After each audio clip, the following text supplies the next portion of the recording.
checking in with a lot of the drivers who will be following the ISMA MSS schedule here in 2023. This guy right here, you're looking at a picture from the first time I met him. It was way back in 2010 at Albany-Saratoga Speedway. They were asphalt for, if you blinked your eye, you would have missed it. But I met him back then. Been doing a lot of stuff with him lately. Dave Shullick Jr. joins us right now here on the channel.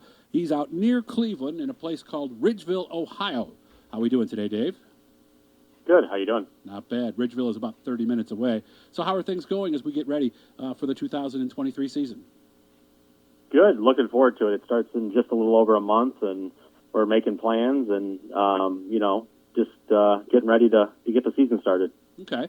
Told me you've been working hard. Did you say last year you kind of felt like you fell off just a little bit?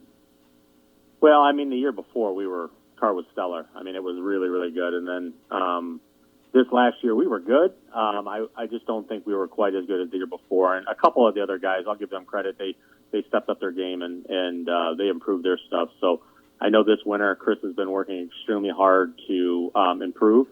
Left no stone unturned. We've done a lot of different tests and still got a couple more to go before the season starts. But we're super excited about the potential this year. What are you learning from these tests so far? Some of it's validating what we had, that it was right, or maybe we could tweak it a little bit. Some of it's, we made a few changes, and it showed us that, hey, this was the right change to make. And then obviously there's some other tests we're doing that are a little bit more common to us that will be closer to race season here as we get ready to go. And just trying to, advance the program a little bit, trying to get a little bit better than the year before. Only 2 starts last year with this one. What was going on? Were doing other things, or? Well, I think Chris approached me earlier the off season last year and wanted to do a wing program. And by the time we got it off the ground and got things going, we were waiting on a motor for the non-wing car, which made us use our wing motor.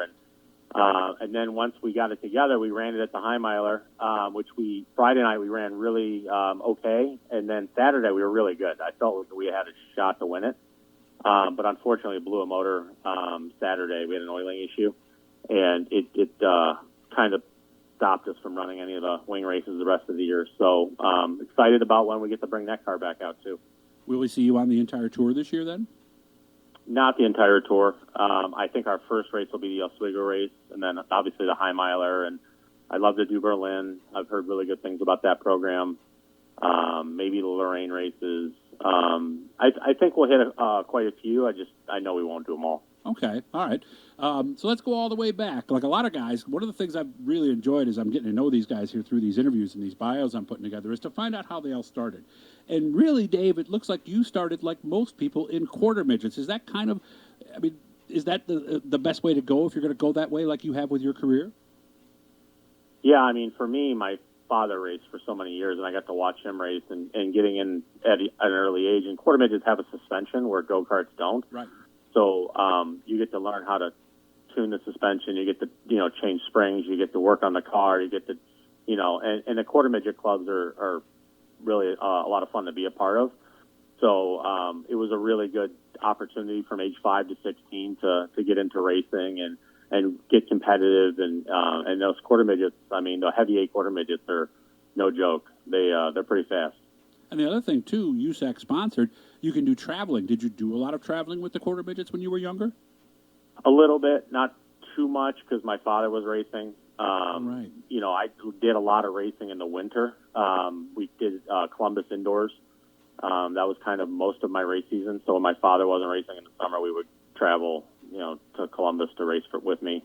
Okay. And when you started in supers, you went right, by the way, from a quarter midget to a super. Boy, talk about a big jump.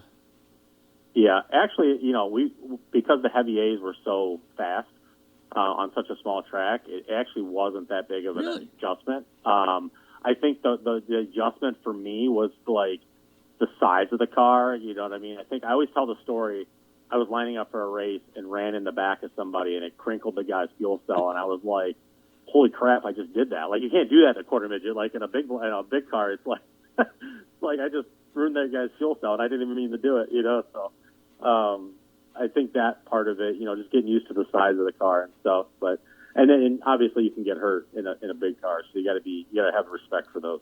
Well, when you were racing quarter midgets, did they have you get right on the bumper of the guy ahead of you, or no? Yeah, I mean, when you were racing quarter midgets, yeah, you were. That's what you do, right? Yeah, that's what you do. Yeah, so I could see how not knowing exactly, it's almost like pulling into a parking space with a car in front of you. You just don't know, just didn't know where the front end really was, huh? Yeah, for sure. I like that story. That's a good one right there. But you didn't get to race for a full season, did you? No, so my dad felt it was important that I learn the right way.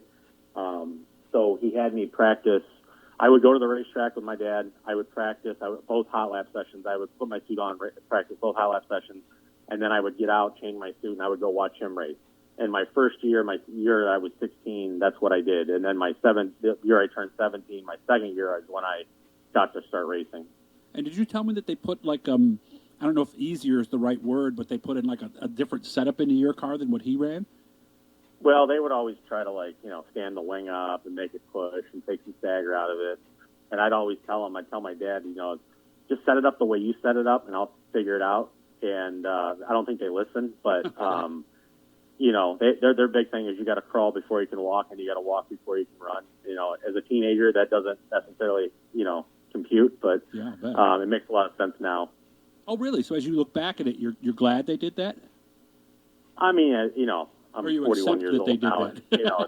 that? You see a lot of kids come into the sport, and learning the proper way is important. And I'm thankful for what they did for me. I'm sure at the time that I was like, why can't I just go out and race? You want to do that kind of thing, but it's learning the right way and not wrecking and finishing races is definitely important. Yeah, we've both seen youngsters come out and wreck a car the first night. So it is good to kind of put some reins on it a little bit. I like the story you told me earlier. You had a run at the high miler. You beat your dad. You went across the finish line first, but then there was a problem. Yeah, so my car had my main car had an engine issue, a skip, and I ended up in my dad's backup car and started the race. I think I started third. Kind of just bided my time. My dad kind of gave me advice on how to run the race. I bided my time, and at the end of the race, I had a really good car left and was able to race with Mike Ordway and Pat Abel for the lead. Nice. Ended up winning the race, and my dad was second, and I got disqualified because my car had a water leak and ended up leaking out all the water in the radiator. So the car ended up coming across the scales white, and he ended up winning. So glad that he was second and it stayed in the family, but also, bummer that I didn't get the chance to win. I guess I'm surprised. I didn't think there was that much water in there, but there is. Huh? 3 gallons, I think, is what you told me? Yeah, depending on the size of the radiator. We always ran good-sized radiators, so, yeah, there was definitely enough water, unfortunately. We didn't hurt the engine, did we? It did, actually. No. It didn't hurt at the moment, but once it cooled down, we went to Mansfield the following week to run it, and it was smoking like a chimney, so it did hurt the engine. Yeah, probably got the bearings and all kinds of other things. So getting close to that 1 minute mark. Any thoughts on the merger, ISMA, MSS?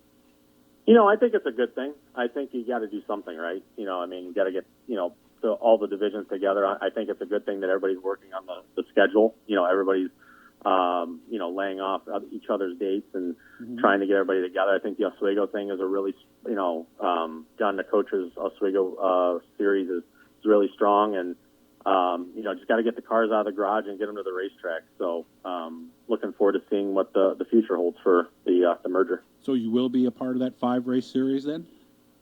That is the plan, yes. All right, with separate cars? One with a wing and one with without? Separate cars. We'll have the wing car there for the wing shows and then the non-wing car for the non-wing shows. So how excited are we to after all this work you've done in the off-season, to get out there and see what we got?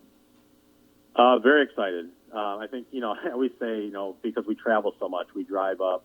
We leave Ohio on Thursday night. We drive up to Oswego 6 hours. We race on Saturday. We come home on Sunday and go back to work on Monday. So we do that every week. And we're always super excited to get the season started and going and get going. But, by the end of the year, you get a little bit burnt out. But we're at the part of the season where it's like, just can't wait to get going. Can't wait to get our camper in. And,